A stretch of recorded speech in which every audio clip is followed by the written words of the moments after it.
ഗുണ്ട് മിതമായ നിരക്കിൽ ഗുണ്ട് വിൽക്കപ്പെടും. Contact Dhyan Sreenivasan enterprises.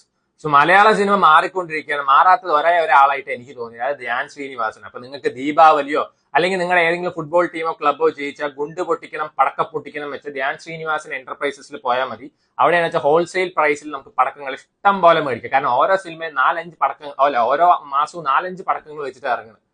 ആൾ എന്തിനാണ് ഇങ്ങനെ പടക്കങ്ങൾ ഇറക്കി വിടുന്നത്, അല്ലെങ്കിൽ ബോംബുകൾ ഇറക്കി വിടുന്നത് എനിക്ക് മനസ്സിലാവുന്നില്ല. ഏറ്റവും കൂടുതൽ ബോംബ് പ്രൊഡ്യൂസ് ചെയ്ത് എന്താ DRDO ചീഫ് ടെക്നിക്കൽ ഓഫീസർ എന്നുള്ള പോസ്റ്റ് തരാൻ പറഞ്ഞു. അതോ ഏറ്റവും കൂടുതൽ ബോംബ് പ്രൊഡ്യൂസ് ചെയ്തു എന്നുള്ള മറ്റേ ഗിന്നസ് ബുക്ക് ഓഫ് റെക്കോർഡ്സിൽ കയറാൻ. ഇതിന്റെ തമിഴ് വേർഷനിൽ ഒരാളുണ്ട്, നമ്മുടെ GV പ്രകാശ്.